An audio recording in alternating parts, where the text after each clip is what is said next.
Hola a todos y bienvenidos. En la discusión de hoy nos acompaña Évariste Bartolo, quien fue ministro de Asuntos Exteriores y Europeos de Malta.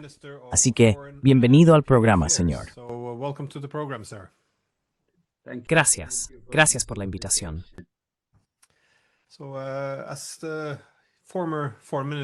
Así que, como exministro de Asuntos Exteriores de Malta, tienes una perspectiva valiosa sobre la visión que Europa tiene del mundo y de su propia posición en él. Además de tu experiencia como responsable político, también escribes mucho sobre el pasado y el futuro de Europa y sobre la relación de Europa con el resto del mundo. Este es un tema en el que pienso mucho, porque en los últimos 500 años, las potencias marítimas occidentales empezaron a conectar, conquistar y controlar gran parte del mundo. A menudo nos centramos en el poder material, el poder naval, la tecnología armamentística y más tarde la supremacía económica, pero con esta concentración de poder, las ideas de dominio también cobran importancia. Explicar al mundo por qué el dominio es virtuoso. De nuevo, tú enmarcaste esto en el lenguaje de una misión civilizadora. ¿Cómo ves la forma en que Europa percibe el mundo y hasta qué punto esto dificulta la política exterior?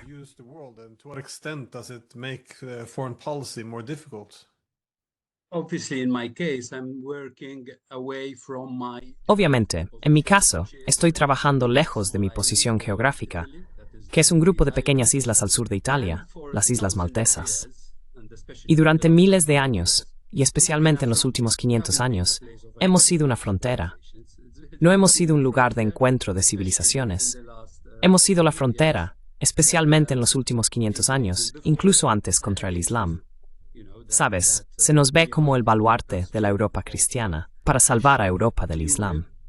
Con el tiempo, creo que esto se desarrolló aún más, hasta ser también un baluarte de la Europa católica, salvándonos también de la religión ortodoxa. Creo que esto no se entiende lo suficiente.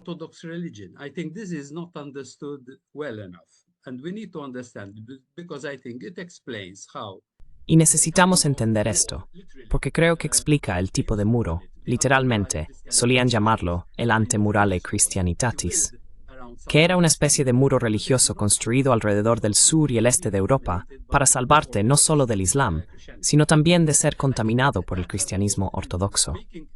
Creo que eso ha evolucionado hasta convertir esta zona en la OTAN para salvar a Europa no solo del Islam, sino también del este, en este caso, de Rusia. Incluso en el mundo secular de hoy, hubo una gran controversia cuando se estaba redactando la Constitución de la Unión Europea, porque no se mencionaba el cristianismo. Creo que hemos heredado los últimos 500 años, desde que en el siglo XV el Papa promulgó la doctrina del descubrimiento, que en realidad decía a los colonizadores de la época, en este caso España y Portugal, que fueran a las naciones bárbaras que no estaban habitadas por cristianos.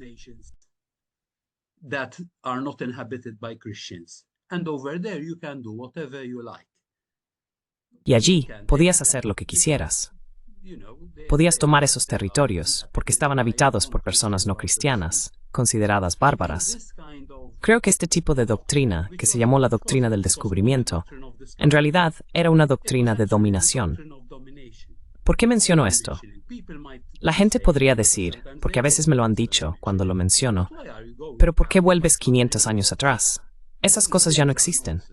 Y les recuerdo, ¿no es interesante que fue solo el Papa Francisco quien retiró esta doctrina del descubrimiento de las enseñanzas del Vaticano?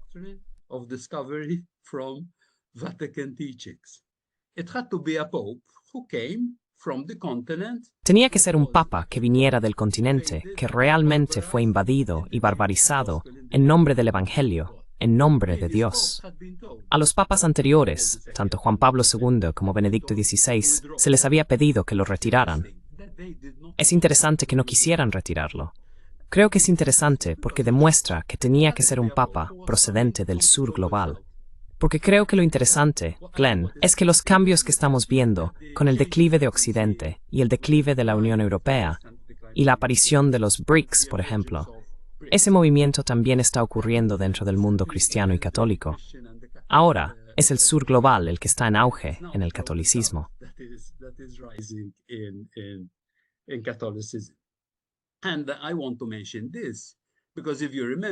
Y quiero mencionar esto, porque si recuerdan, incluso hace poco, creo que fue el año pasado o el anterior, aún había lenguaje en la Unión Europea que describía a la Unión Europea como un jardín y al resto del mundo, especialmente el sur global, como una jungla que necesita ser civilizada. Así que este tipo de lenguaje no solo trata sobre civilización frente a barbarie, sino también sobre el bien frente al mal. Y luego, esta especie de posición teológica maniquea de bien contra mal hace que sea muy fácil decir que el Islam es malvado y que Oriente, en este caso Rusia y China, ha reemplazado ese papel del mal. De hecho, hay un estudio muy interesante del Instituto Americano de Diplomacia que menciona precisamente esto, que el marco maniqueo de bien contra mal del cristianismo de antes a ahora se ha desplazado, de modo que China y Rusia son presentados como las fuerzas del mal.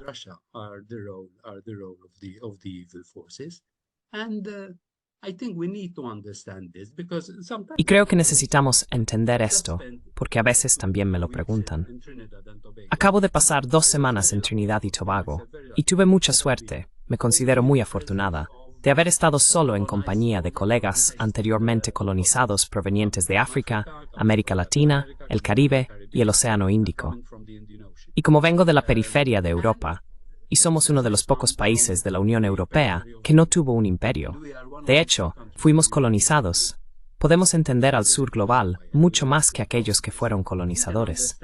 Porque creo que los colonizadores en la Unión Europea, y obviamente en Estados Unidos, encuentran difícil entender cómo el resto del mundo los ve. Todavía se les percibe como colonizadores, porque creo que la mentalidad de superioridad, de venimos a deciros lo que tenéis que hacer, sigue ahí, sigue ahí.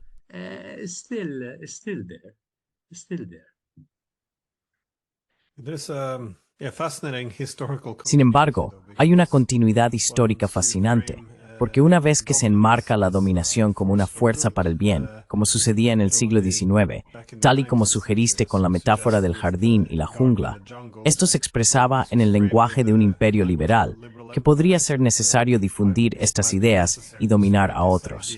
Así que se introduce. De nuevo, aquí es donde surgió la misión civilizadora, la carga del hombre blanco. Pero en la era más contemporánea, ya no hablamos de imperio liberal, hablamos de hegemonía liberal. Pero la premisa, en gran medida, es la misma. Es decir, reconocemos que para que prevalezcan los valores buenos de la democracia liberal, Occidente tiene que dominar, y la dominación de Occidente se convierte en una fuerza para el bien en el mundo. Y también, como mencionaste, con la metáfora Berlin en Till, me pareció intimamente la de diplomacia y la obabort, Josep Borrell, utilizar de nuevo esta expresión, referirse al jardín y la Hanks. Esto es lo que argumentó Robert Cooper, el asesor de Tony Blair. Necesitamos otro imperio liberal, porque ya sabes, somos civilizados en Europa, pero cuando salimos al mundo, tenemos que darnos cuenta de que las reglas del mundo civilizado ya no se aplican. Ahora tenemos que actuar según la ley de la selva, y de nuevo, tenemos que domar la selva antes de que la selva invada el jardín. Esto es discurso colonial. Ahora, menciono esto porque afecta la manera en que uno se relaciona con el resto del mundo. ¿Cómo se lleva a cabo la diplomacia? ¿Se busca el entendimiento mutuo y el compromiso? ¿O el mundo se ve entonces inherentemente como sujeto frente a objeto? Ya sabes, el maestro frente al alumno. ¿Cómo se desarrolla la diplomacia dentro de la Unión Europea cuando esta mentalidad sigue prevaleciendo?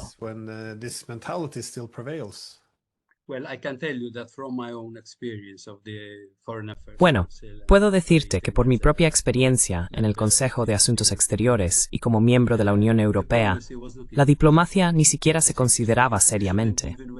Ni siquiera deberías perder el tiempo en diplomacia. Siempre que, por ejemplo, discutíamos sobre el Mediterráneo Oriental y la tensión entre Turquía, Chipre, Grecia y Egipto, y yo solía hablar sobre la importancia de dialogar con todos ellos e intentar encontrar una forma de que trabajaran juntos, me decían, estás siendo ingenuo. Así que ahora se ha convertido, creo que en los últimos 30 años, en que usar la diplomacia se considera ingenuo. Lo que se considera sensato es vender armas y movilizar a la gente para la guerra.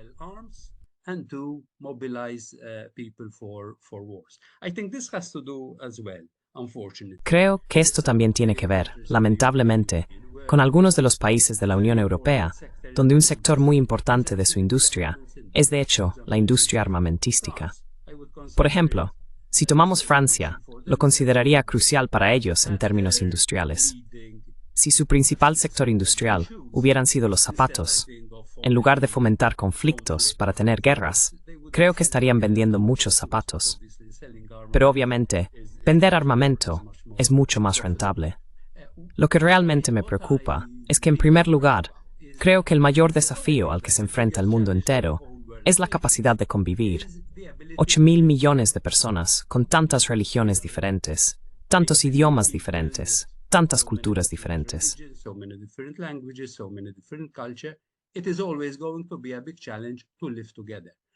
Siempre va a ser un gran desafío convivir. Pero lo más preocupante es que hay una parte de la población en este planeta que no quiere vivir con los demás, sino por encima de los demás.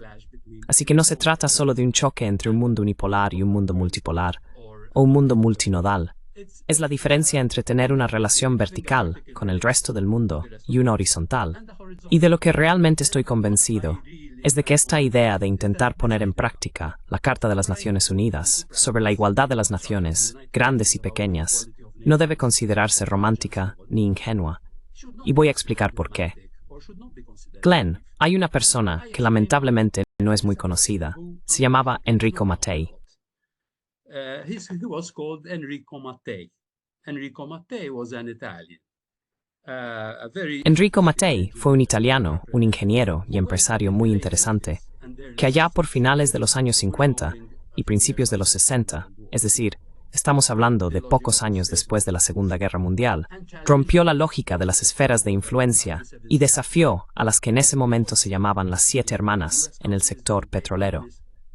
Estas eran las empresas estadounidenses, británicas, francesas y holandesas. Solía ir a Irán, Túnez, Arabia Saudí, incluso fue a Rusia, y les decía, especialmente cuando hablamos del norte de África y Oriente Medio, los recursos que tenéis en vuestra tierra, los recursos petrolíferos, esos son vuestros, son recursos soberanos. No debéis permitir que vuestros antiguos colonizadores se los lleven y os dejen solo unas migajas. Así que solía formular contratos con ellos al 50-50, literalmente. Los veía como socios. Literally, he saw them as partners. So they used to sign deals, which were 50-50. Antes solían firmar acuerdos al 50-50, y él solía darles el 75% de los beneficios que obtenían. Las empresas estadounidenses, británicas, francesas y holandesas estaban furiosas con él. No aceptaban este tipo de asociación. Maravilla de maravillas. Hace 61 años murió en un accidente de avión, que nunca se ha esclarecido del todo. Ocurrió por accidente. Lo importante es que había empresas estadounidenses y de otros países, e incluso gobiernos implicados, porque en un momento dado, incluso el presidente Kennedy, desafortunadamente, aún no había tenido la experiencia de la crisis de los misiles en Cuba, que creo que le cambió un poco, llamó al primer ministro italiano y le dijo, no dejes que Mattei opere así, ya sabes, firmando acuerdos de asociación, acuerdos al 50-50. Porque esa no es la manera de hacer negocios.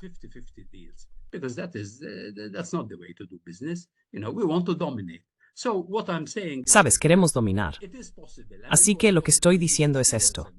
Es posible, y ya era posible hace 60 años con personas como Mattei, construir una relación de asociación. Esa relación de asociación hoy no existe.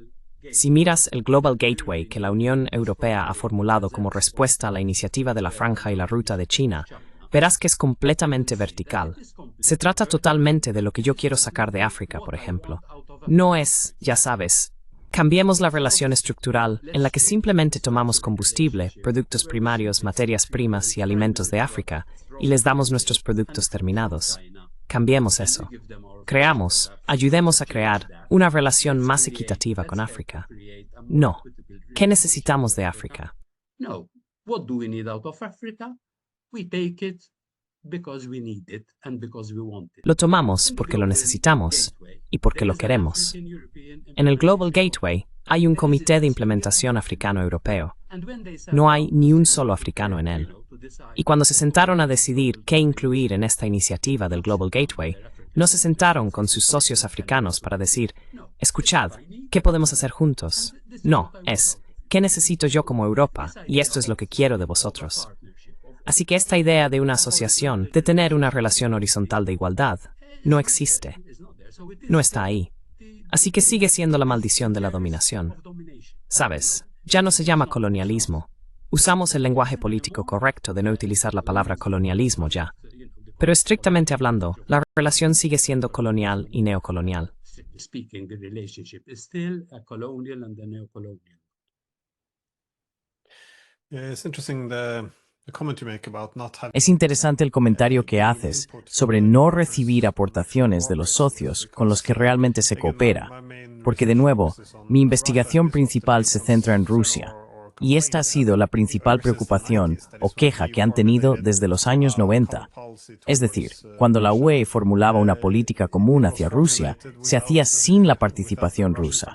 Así que toda la asociación UE-Rusia no contaba con ninguna aportación de los rusos. De nuevo, los que toman las decisiones tienen que ser el hegemón, pero no se considera problemático. Se ve casi como una necesidad, porque, otra vez, ponerse un poco por encima para ver un poco más lejos, esa lógica. Pero por eso también, desde el lado ruso, llevan quejándose los últimos 25 años o más de que toda la diplomacia se tiró por la borda y fue sustituida por ultimátums y amenazas.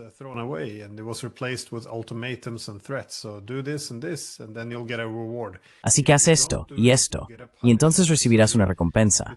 Si no lo haces, recibirás un castigo.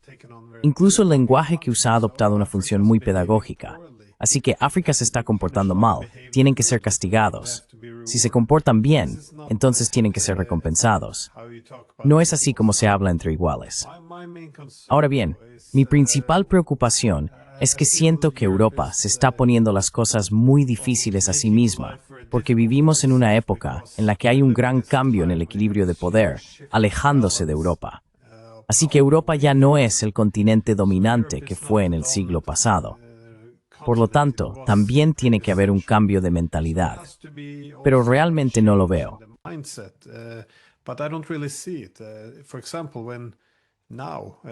Por ejemplo, ahora, cuando la India ha ascendido de manera espectacular y el Reino Unido ha decaído relativamente, los británicos todavía se sienten cómodos yendo a decirles a los indios qué tipo de política exterior deberían tener.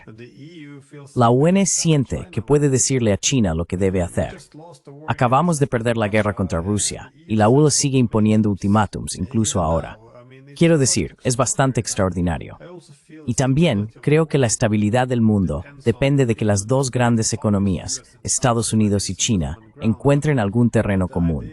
Pero la idea en Washington de que deberían estar en pie de igualdad, de que los chinos son iguales, no se acepta. Y creo que si pudieran aceptar esto, habría muchas oportunidades que serían mutuamente beneficiosas. Y también para el mundo, por cierto. Creo, Glenn, que es trágico para ti. I think, Glenn, it's tragic for you because, Porque quiero decir, este año, esto es 2025, deberíamos haber estado celebrando los 50 años del sueño de Helsinki, CCC-OSG, que lamentablemente se ha convertido en una pesadilla muerta. Quiero decir, imagina el tipo de estadistas que teníamos, que pensaban en construir, en crear una Europa para sanar la división, incluso en los peores momentos de la Guerra Fría. Sabes, estoy pensando en personas como Palme, personas como Brandt, personas como Conrad. Ellos soñaban con unir Europa, incluso durante la Guerra Fría. Hoy, 50 años después, en lugar de apoyarnos en los hombros de esos gigantes y ver más allá, y construir algo más fuerte, y la oportunidad existió con el colapso de la Unión Soviética, se tomó una dirección completamente diferente. De nuevo, se optó por la dominación en lugar de la coexistencia.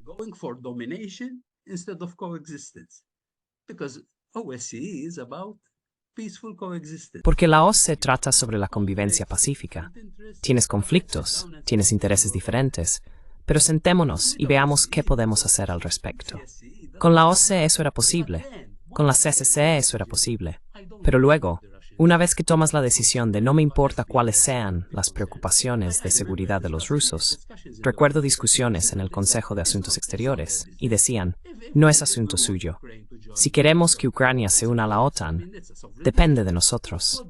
Es una decisión soberana. ¿Qué quieres decir? Y si algunos de nosotros les recordábamos que en la OSCE existe el principio de que mi seguridad y tu seguridad son indivisibles, y que no puedo ni debo tomar ninguna medida que arriesgue, ponga en riesgo o ponga en peligro tu seguridad, para que tengamos la casa común europea con la que soñó Gorbachev.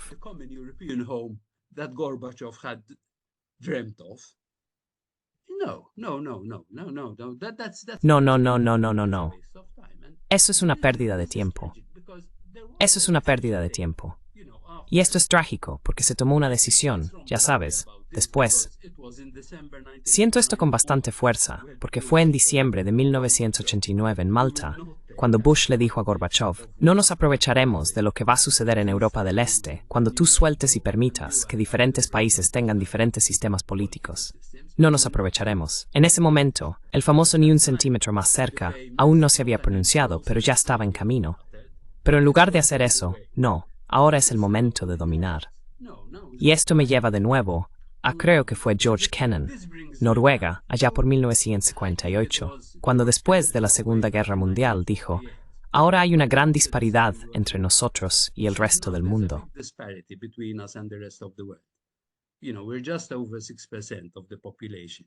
Sabes, representamos poco más del 6% de la población. Él dijo que tenemos el 50% de la riqueza. Esto va a crear envidia. Esto va a generar mucha ira contra nosotros y resentimiento. Asegurémonos de tomar todas las medidas necesarias para garantizar que sigamos dominando. Y olvidémonos, ya sabes, de los valores idealistas de los derechos humanos y la democracia. Ahora deberíamos apostar por la auténtica política de poder. Ya sabes, olvida el TNP, olvida. Y esto era peligroso, porque creo que desde entonces, esto es lo que ha ocurrido. ¿Sabes? Elegir la política de la dominación en lugar de la política de la coexistencia.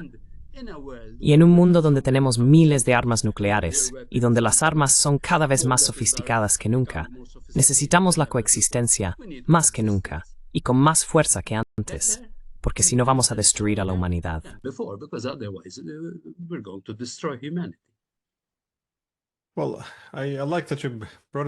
Bueno, me gusta que hayas vuelto a los acuerdos de Helsinki, porque fue realmente en 1975 cuando obtuvimos el marco inicial para que una Europa dividida pudiera empezar a unirse, cooperar y superar la política de bloques. Y por supuesto, esto se consolidó después de la Guerra Fría. Así que, de nuevo, se anunció en Malta en el 89. En 1990 tenemos la Carta de París para una nueva Europa. No más líneas divisorias. Vamos a poner fin a toda esta política de bloques. Y como has dicho, en 1994 tomamos estas ideas del Helsinki y creamos la Organización para la Seguridad y la Cooperación en Europa, una verdadera institución de seguridad inclusiva para Europa.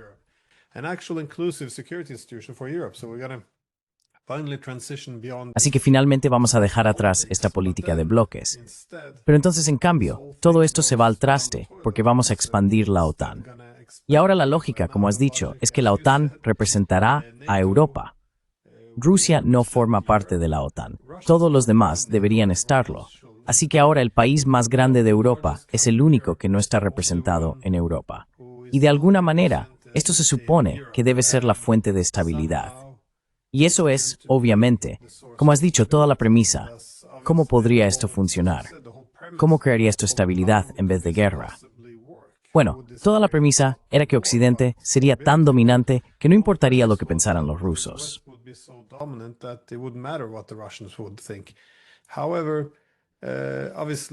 Sin embargo, obviamente ahora que vemos este enorme cambio de poder, el dominio de Occidente ha terminado.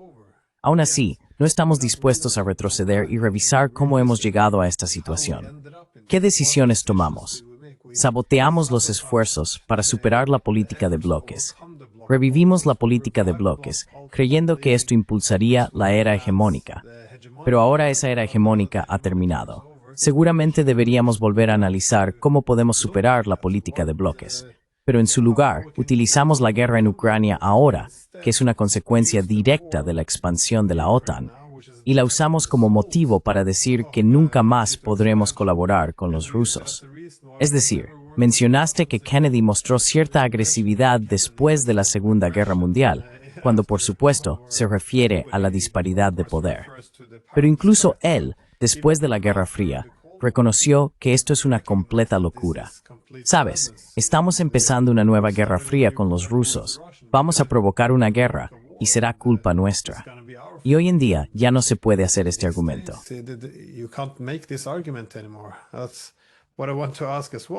Eso es lo que yo también quiero preguntar. ¿Cómo encontraste las discusiones? Porque, de nuevo, como ministro de Asuntos Exteriores, hablaste con otros líderes europeos. ¿Cómo abordaron el tema de Rusia? Porque tú estabas allí cuando Rusia invadió en 2022 como ministro de Asuntos Exteriores. ¿Cómo se discutió esto? ¿Cuál fue el alcance de los debates?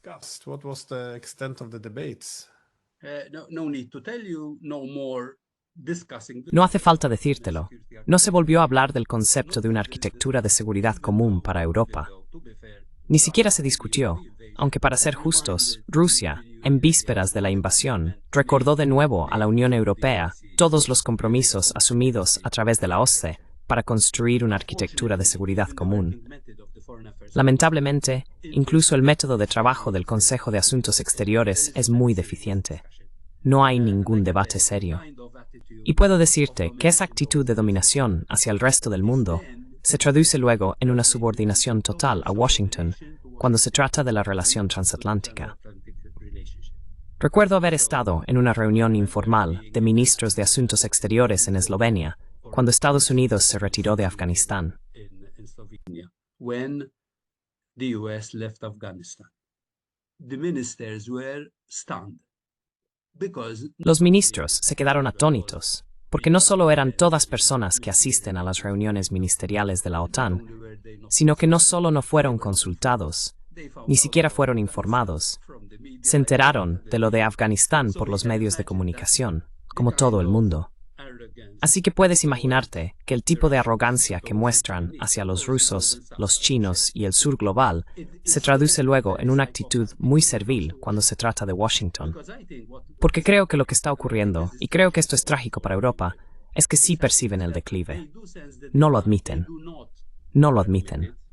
Pero ven que la única manera de prolongar su dominio es aferrarse a los faldones del poder en Washington. Por sí solos no pueden hacerlo.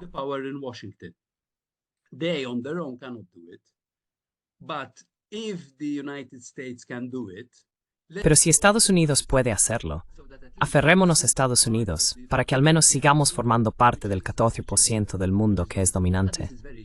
Pero esto es muy miope y muy suicida.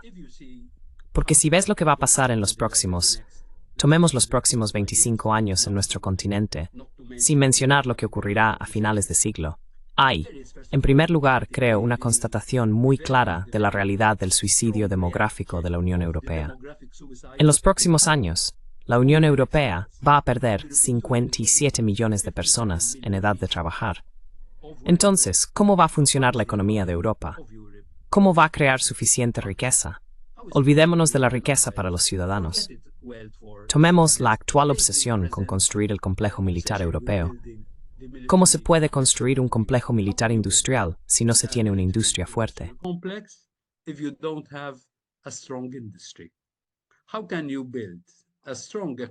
¿Cómo se puede construir una economía fuerte en Europa si hay millones de vacantes porque no hay suficiente gente? Al mismo tiempo, se ha permitido un debate tóxico sobre la migración. Quiero decir, completamente tóxico. Aunque existe la esquizofrenia de decir oficialmente, no quiero que vengan migrantes, pero luego se firman acuerdos con diferentes países, especialmente India, para que envíen ingenieros en energía e informática a trabajar en tu país. Pero por favor, que se mantengan fuera de la vista pública para poder decirle a la gente, sí, estamos controlando la migración. Al mismo tiempo, si ves lo que está ocurriendo en tecnología, hay un instituto muy interesante. There is a very interesting institute. It's called the Australian Strategic Policy Institute. which track Se llama Instituto Australiano de Política Estratégica, que rastrea las tecnologías de 67 países necesarias para el siglo XXI. De estas 64 tecnologías líderes, China lidera en 57. India está en segundo lugar, ni siquiera Estados Unidos. Estados Unidos ha perdido su ventaja histórica y ahora solo lidera en 7 áreas tecnológicas. India lidera en más. La Unión Europea no aparece como tal. Puede tener un efecto, porque al parecer, la Unión Europea puede ser muy fuerte en pequeños satélites y en algunas áreas de sensores, gracias a lo que hacen los alemanes. Así que cuando tienes problemas de riqueza económica y tecnología, tienes problemas de gobernanza, porque un país tras otro está demostrando ser ingobernable. country after the other is proving to be ungovernable. I mean, one country after the other find it very difficult. Quiero decir, un país tras otro encuentra muy difícil ponerse de acuerdo sobre el camino a seguir.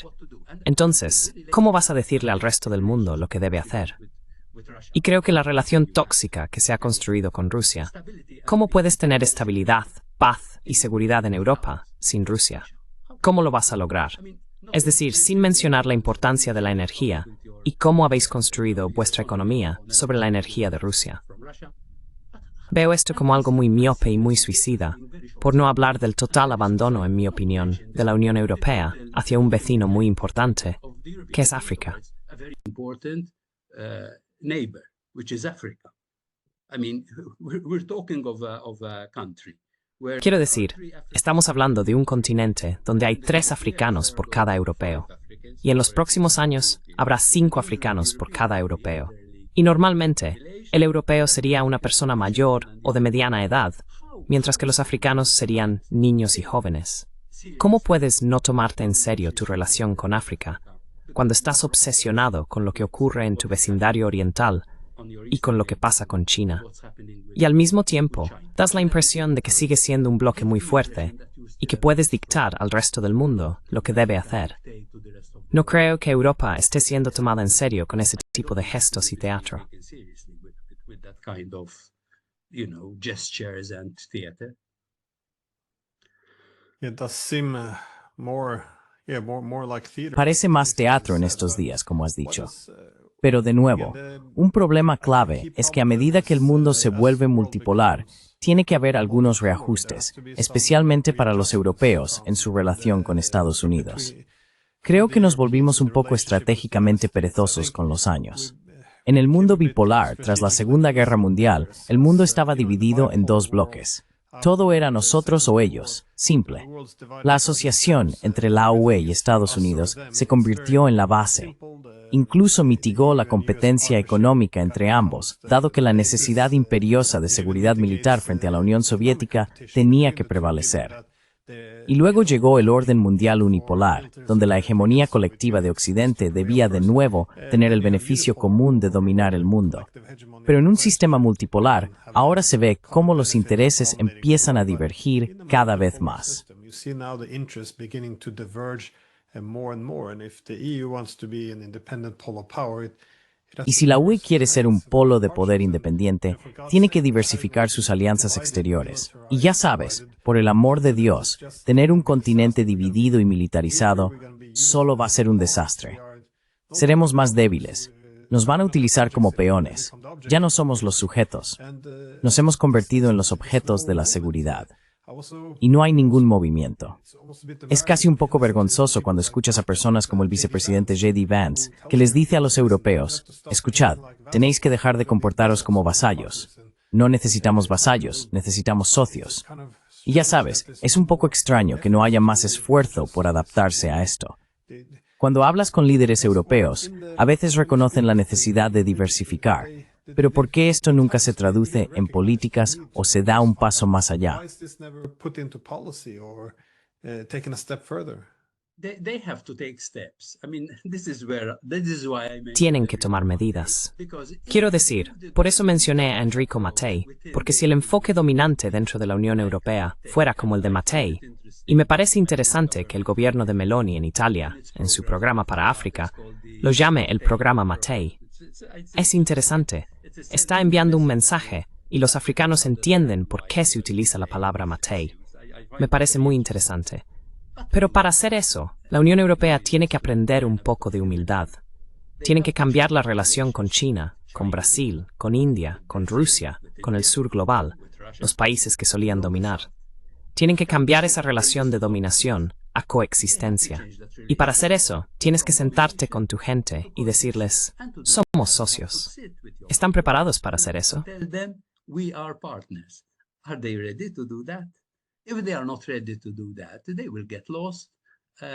Si no están preparados para hacer eso, se perderán cada vez más. Y no es del interés de la Unión Europea no construir esas nuevas relaciones que son necesarias. Porque ahora estamos en un mundo en el que, sabes, Glenn, para dominar un país depende mucho de tu tecnología militar y tu poder militar. Pero culturalmente también necesitas, hasta cierto punto, que ese país te permita dominarlo. Ahora, el sur global se niega a ser dominado. Y a menos que la Unión Europea aprenda eso, yo solía tener problemas al hablar con mis colegas. Por ejemplo, en nuestro caso, y está ocurriendo mucho también estos días, mientras hablamos aquí a mediados de mayo, estamos teniendo problemas de nuevo en Libia. En Trípoli, en los últimos días, las milicias han estado disparándose entre sí. Ha habido asesinatos.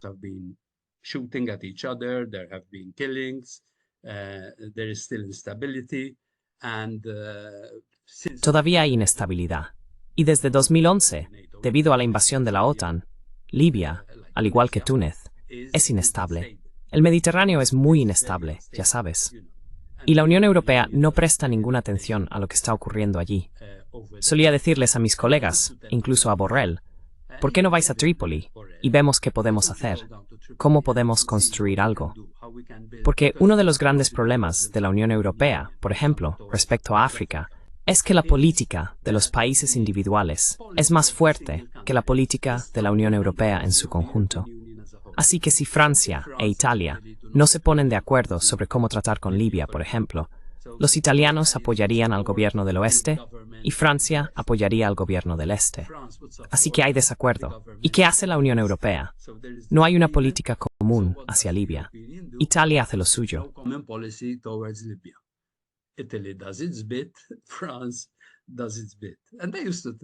Francia cumple con su parte. Y yo solía decirle a Borrell, ¿por qué no bajas y hablas con los libios? Y él solía responderme, ¿pero qué les digo?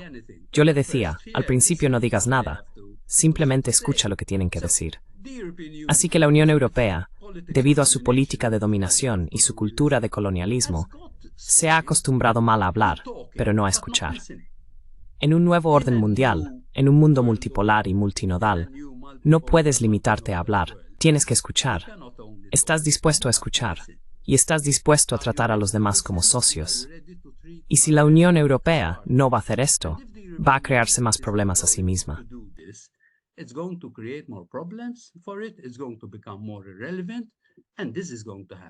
Va a volverse más irrelevante.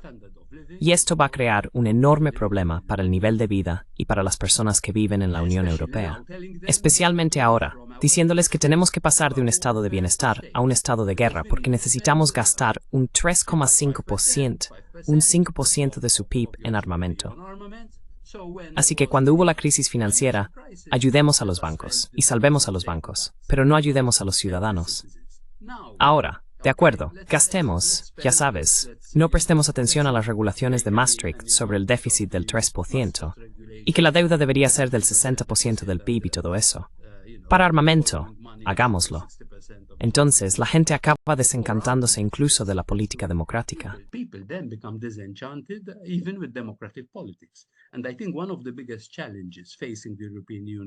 Y creo que uno de los mayores desafíos a los que se enfrenta ahora la Unión Europea no es solo el déficit democrático. Si dices, escuchad, tengamos un poco de diplomacia, te acusarán de ser un títere de Putin, porque existe una especie de macartismo, como en los años 50 en Estados Unidos. Tenemos una especie de macartismo en la Unión Europea. No se puede hablar de un enfoque alternativo sin ser acusado de acostarse con el enemigo y de ser un traidor, lo cual es ridículo. Incluso por la libertad intelectual, aunque alguien te diga algo que sea una herejía, solíamos enorgullecernos de ser una zona de libertad, de debate intelectual robusto, de pensar lo impensable. Ya no se puede hacer eso. there is a kind of very lazy groupthink. Existe una especie de pensamiento grupal muy perezoso. Ya sabes, todos pensamos igual. Y como alguien dijo, cuando todos pensamos igual, muchos de nosotros no estamos pensando en absoluto. Eso es una tragedia para la Unión Europea. Quiero decir, ¿cómo vamos a avanzar si cada vez más personas se sienten desencantadas y defraudadas por sus gobiernos? Y vamos a tener un gran problema porque el número de personas que se están desvinculando del sistema político está aumentando. Creo que es muy grave, aparte de los problemas de la gente para pagar sus facturas de energía y para pensar en tener prosperidad en el futuro. Además, en términos de cultura política y democracia política, es un problema. Es un problema. It's a problem. It's a problem. Yeah, I only moved back to Europe. Solo regresé a Europa hace unos 5 años, y uno de los mayores choques para mí fue que aquí nadie discute las preocupaciones de seguridad de los oponentes. Es decir, ¿de qué están preocupados los chinos? ¿De qué están preocupados los iraníes? ¿De qué están preocupados los rusos? No se hace esto, lo que significa que no se puede mejorar la seguridad mitigando sus preocupaciones de seguridad.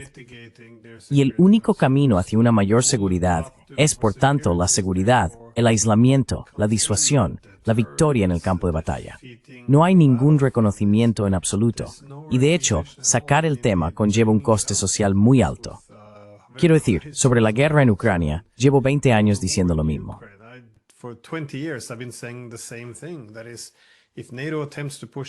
Es decir, si la OTAN intenta avanzar en Ucrania, Rusia destruirá Ucrania. Eso es todo. No hay una declaración de apoyo, nada, simplemente ya sabes, la realidad tal como debería ser, muy evidente. Pero es imposible plantear este argumento. Si lo dices, bueno, ya sabes, lo legitimas, lo apoyas, eso es lo que dice Putin. La gente sugiere que hay una necesidad moral de apoyar a Ucrania independientemente de lo que haga Rusia. Pero cuando lo analizas, en realidad, solo el 20% quería formar parte de la OTAN cuando derrocamos al gobierno en 2014. Además, cuestiono la moralidad de impulsar a la OTAN, y sabemos que no se puede hacer, y que llevará a la destrucción. Y sí, es imposible siquiera discutir un argumento tan sencillo.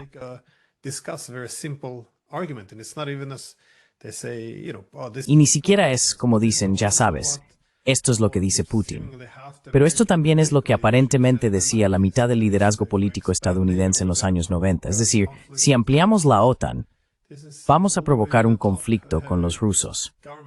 Esto se decía en los niveles más altos del gobierno de Estados Unidos en los años 90. Todo el mundo lo decía. Pero hoy en día, si lo dices, los medios te difaman por, ya sabes, repetir los argumentos del Kremlin. El lavado de cerebro ahora es completo, es total. La propaganda es tan abrumadora. Ya no hay disidencia en la sociedad. Es bastante aterrador. Y todos parecen convencidos de que están en el lado correcto de la historia, porque ya sabes, están enfrentándose al mal.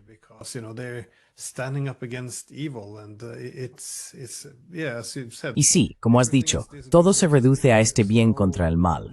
No hay matices. Nadie ha cuestionado exactamente cuál ha sido nuestro papel en provocar esta guerra, o incluso en comenzarla en 2014. Solo, ya sabes, estas narrativas muy extrañas que tienen que ajustarse a esta visión tan caricaturesca de un imperio malvado y este grupo liberal democrático que se enfrenta a él. Aparentemente, estamos intentando ayudar a Ucrania. Eso es lo que hemos estado haciendo durante una década. No sé cómo, al menos yo lo veo desde una perspectiva académica, cómo no hay nada ahí. Pero ¿tuviste algún problema, supongo, para hacer llegar tu punto de vista a otros ministros de Asuntos Exteriores y líderes europeos?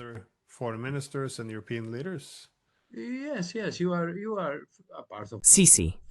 En primer lugar, te menosprecian. Como en mi caso, yo venía del ámbito de la educación y el empleo. Mi carrera política se construyó principalmente en torno a la educación. Así que cuando me incorporé, solían decirme, oh, vienes de la educación. Sabes, muchos valores que tienen que ver con los valores humanistas. Y ya sabes, eres ingenua. Y yo solía responderles, bueno, creo que la educación me ha preparado muy bien, porque uno de los mayores retos que teníamos era el acoso escolar. Y creo que ahora, en el patio de recreo internacional, estamos viendo un tipo de acoso diferente, que es incluso más peligroso que el que tenemos en las escuelas. which is even more dangerous than what we have in schools.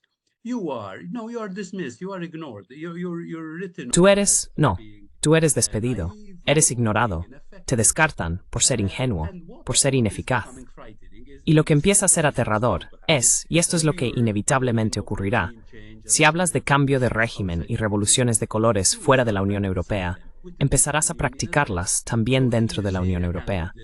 Así que, si ves a un candidato que crees que no debería estar ahí, o si hay un partido político que crees que no debería estar ahí, mira qué tipo de manipulación puedes hacer para evitar que esa persona sea elegida.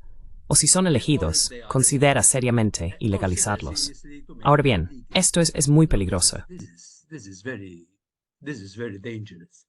I mean, I felt, I don't Quiero know decir, whether I had to sentí, smile no sé si tenía que or sonreír o cry, llorar, Vance came to cuando me Vance and vino a la said, conferencia de seguridad de Múnich y habló como lo hizo, "What is happening porque in lo que the está United ocurriendo States también en is Estados Unidos an example definitivamente no es un ejemplo a seguir. of Palestine. Si apoyas a Palestina, también se te considera, ya sabes, alguien de quien deshacerse. Así que realmente no están liderando con el ejemplo en absoluto. Pero lo mismo está ocurriendo en la Unión Europea, con lo que decíamos, que ni siquiera es posible tener una discusión y una reflexión sobre hacia dónde vamos. Y esto tiene implicaciones serias, porque creo que es realmente una visión muy corta. Yo estaba en el Consejo de Asuntos Exteriores cuando discutíamos la autonomía estratégica. ¿Qué autonomía estratégica? Ni siquiera tenemos estrategia, mucho menos autonomía. Strategy, let alone autonomy. We are being strategically blind and strategically. Estamos siendo estratégicamente ciegos, y diría yo, estratégicamente suicidas. Porque hay que pensar en lo que va a ocurrir dentro de 2 años, dentro de 3 años, dentro de 4 años. Quizás los líderes actuales esperan que dentro de 2 años Trump pierda las elecciones y que los neoconservadores o los neoliberales regresen y que de alguna manera logren extender la política de dominación sobre el resto del mundo. Si no pueden hacerlo directamente, al menos lo hacen por medio de terceros. Al menos tendrán poder reflejado y gloria reflejada. Pero esto es muy miope. Mientras tanto, deberíamos estar adaptándonos al nuevo mundo, no para ser inferiores a nadie, ni para ser superiores, sino al menos para ser iguales. Y para lograrlo, hay que cambiar la mentalidad, hay que cambiar el comportamiento, y hay que aceptar trabajar con otros como socios. And you need to accept to work with others as partners. Now, is Europe with the Ahora bien, está Europa, con su tradición de ser tan dominante y de creerse una fuerza para el bien, la civilización superior, pensando sabemos lo que es mejor, y Dios está de nuestro lado, preparada para cambiar ese comportamiento y esa mentalidad y sentarse con otros como socios. Recuerdo que solía apelar a las diferentes facciones y fuerzas en Libia, citando la famosa máxima de Mandela: no, hay que hablar con los enemigos, no con los amigos. Con los amigos no hace falta hablar, porque ya sois amigos. Hay que sentarse con el enemigo y hablar con él, y el enemigo se convertirá en tu socio. Y solían decirme: oh, le dices esto a los libios. Yo solía responderles: pero nosotros también tenemos que ponerlo en práctica. No os sorprendáis de que los libios no lo hagan. ¿Nos sentamos nosotros con nuestros enemigos para hablar con ellos y ver juntos cómo afrontamos nuestros retos? No, no lo hacemos.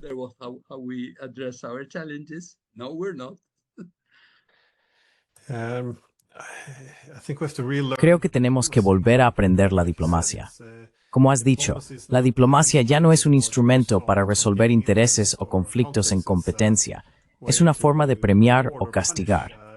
En la relación entre la OTAN y Rusia, crearon el Consejo OTAN-Rusia y se suponía que debían abordar este tipo de cuestiones. En cuanto comenzó el conflicto en Georgia en 2008, el primer impulso fue: bueno, tenemos que enviar un mensaje de que no nos gusta su comportamiento. Han sido un mal estudiante. Y entonces vamos a suspender la cooperación. Así que cuando más se necesita, la diplomacia se detiene. Y para mí esa ha sido una de las mayores tragedias de todas. La guerra ahora en Ucrania, 3 años sin diplomacia, simplemente permaneciendo al margen y argumentando que esto era virtuoso, que no íbamos a hablar con los rusos. En su lugar, simplemente nos quedamos al margen y vemos morir a toda esta gente. I don't know, for me it's been Para mí ha sido... Solía decirles, Glenn, porque estoy completamente de acuerdo contigo. Tenía una cita favorita de un historiador militar británico, porque solía decirles, vale, vengo del mundo de la educación. No voy a citar a San Francisco de Asís, ni hablar de paz, y ya sabes, cantar juntos y convertirnos en ángeles. Y solía citar, porque creo que es realmente buena, a Basil Liddell Hart. Y esto es lo que dice sobre la diplomacia. Quiero asegurarme de citar cada palabra. Él dice, cuando trates con enemigos, mantente fuerte si es posible. En cualquier caso, mantén la calma. Ten paciencia ilimitada. Nunca acorrales a un oponente. Y ayúdale siempre a salvar la cara. Ponte en su lugar para ver las cosas a través de sus ojos. Evita la autocomplacencia como al diablo. Nada es tan cegador. Nosotros hacemos lo contrario. We do the opposite. Muchísimo. We do the opposite, and I remember, and this is really tragic. Nosotros hacemos lo contrario. Y recuerdo, y esto es realmente trágico, que me gusta mucho uno de los discursos que dio John Kennedy, apenas 6 meses antes de morir, cuando habló a los estudiantes de la American University. Y en realidad les estaba diciendo esto, que deberíamos dejar de vernos a nosotros mismos como los buenos y a la Unión Soviética como los malos. Habitamos el mismo planeta. Ellos también tienen hijos. Ellos también quieren tener una vida como la nuestra. Deberíamos sentarnos juntos y ver qué podemos hacer, porque en la era nuclear no te puedes permitir que tu enemigo se sienta humillado. Y obviamente, él aprendió esto a través de la crisis de los misiles en Cuba. Ahora, imagina si la crisis de los misiles en Cuba ocurriera hoy. Con el tipo de líderes que tenemos, no aceptarían recurrir a la diplomacia, enviar mensajes o que los embajadores se reúnan, porque solo la diplomacia salvó al mundo en ese momento. Nada más. Diplomacia, confianza, valentía, ya sabes, y sabiduría. Y no veo ninguna sabiduría en los líderes de hoy. And I don't see any wisdom in today's leaders. Bueno, en ese punto tan acertado, pero triste, muy triste, podemos dejarlo aquí. Well, Glenn, at least, because I hate leaving on a Bueno, bad note. Glenn, al menos, porque odio terminar con una nota triste, está Viktor Frankl, que solía hablar de optimismo trágico, que el mundo está en un estado muy triste, pero si no hacemos nuestro mejor esfuerzo, las cosas solo empeorarán. Así que debemos seguir haciendo lo que podamos, como podamos, para no permitir que la humanidad se destruya a sí misma. Not to let humanity destroy itself. Estoy de acuerdo. Es una forma mucho mejor de terminar. Así que, Viktor Frankl ahí. Muchísimas gracias. Gracias. Gracias. All the best. Gracias, gracias.